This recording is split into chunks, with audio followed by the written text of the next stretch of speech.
He clenched his teeth and cursed. The voice asked, so what should they do now? People shouted that the test was tomorrow, and their leader could not walk. They had no chance. Sparks flashed near Jack's face. The instructor said that they should go to sleep for now, and he would take him to the infirmary. The hero asked to wait, and that there was another wounded man. Bruce told the gentleman that he would carry him. The guy replied that he shouldn't, he would do it himself. The voice called the instructor. The hero carried the guy in his arms and said that he was not the only one who was injured. Cadet number 80 was also injured. The instructor turned around and said that he knew, and that he knew that someone would take him and follow him. The hero asked what he wanted him to follow. The man replied that he was not that stupid. The hero asked what the reason was for this. The instructor asked again about the reason, and that nothing special, only because of this incident, their team lost all hope of winning the test. The voice said that the fact that this guy was injured was quite unexpected. The man continued that this was all he wanted to tell him, and asked to pass it on to him. Then he turned to the protagonist and told him to come back now,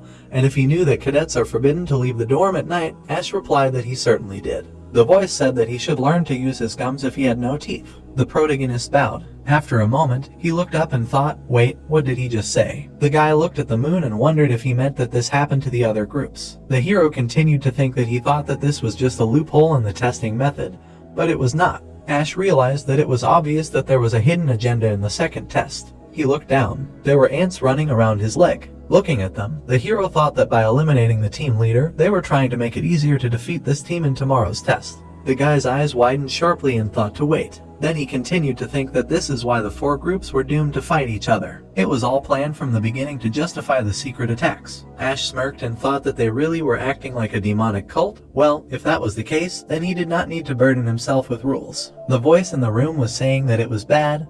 Their group was finished. It was all over. They were doomed. The boys sat there holding their heads. Someone asked how long they were going to act so pathetic just because their leader was injured. The man jumped up and asked what he was talking about. The hero looked at him and said that they should think about choosing a new leader and think about their new strategy for tomorrow's test, and that they can't just sit back and wait for tomorrow's defeat. Someone exclaimed, then who will be their leader? And that only Prince Jack has the experience and training as a leader. The man called out to the boys. They looked up at him. He asked with a smile how they could forget everything. Bruce happily pointed at Ash, saying that they have their handsome Prince Ash. Everyone stared at him silently. A question was asked about the witch prince. People looked at each other. Someone raised a hand. The man introduced himself as 83rd Cadet Robert, agreed with the idea. Someone next to him said that he did too. A voice said that he even won last time against Jack. Someone added that he also agreed, and what they would do now. Someone grimaced and said that since Prince Jack could no longer participate, all that was left was to simply agree, and that since their priority now was to pass the second test. The hero looked at them and said that it meant they all agreed for him to be their new leader. He smiled and agreed. Then he continued that there was something he thought about when they were practicing their formation.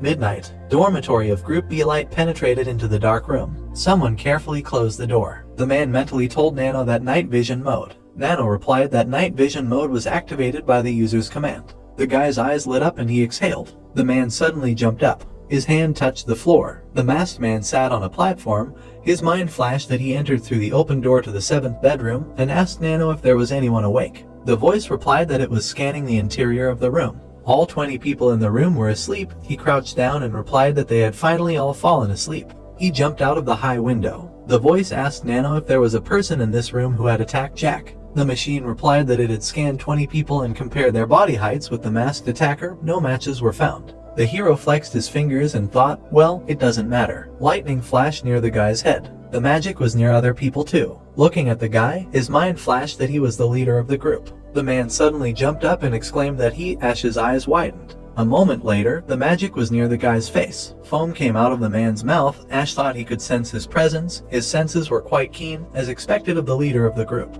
The hero had the game in his hands and he thought that now he would stick a couple of needles in it to make it difficult for him to walk. The needles dug into the boy's limbs. He thought that because he had pierced his muscles and meridians, he would not be able to stand on his feet properly for several days. He turned around and continued thinking that even though he knew he hadn't done it, he couldn't blame him. He looked at the exit and thought that since he was done here, he should go to the next room. He thought that the leader of the 5th group, Maria, the masked person he had seen, was not a woman, and that Maria was no match for Jack in martial arts. Ash opened the door slightly and thought that this meant that Jack attacker must be in the 6th group. Nano said that all 16 people from the 6th group were in a deep sleep. The guy widened his eyes and thought 16.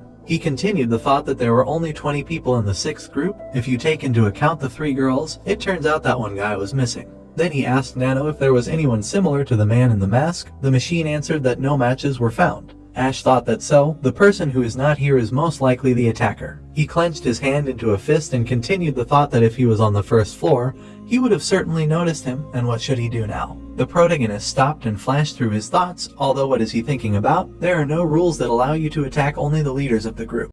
So, friends, this chapter comes to an end. What will happen next? We'll uncover it in the next chapter. Don't forget to rate this chapter out of 10 in the comments. We'll see you in the next video. Until then, take care and goodbye. Don't forget to like the video and subscribe to the channel.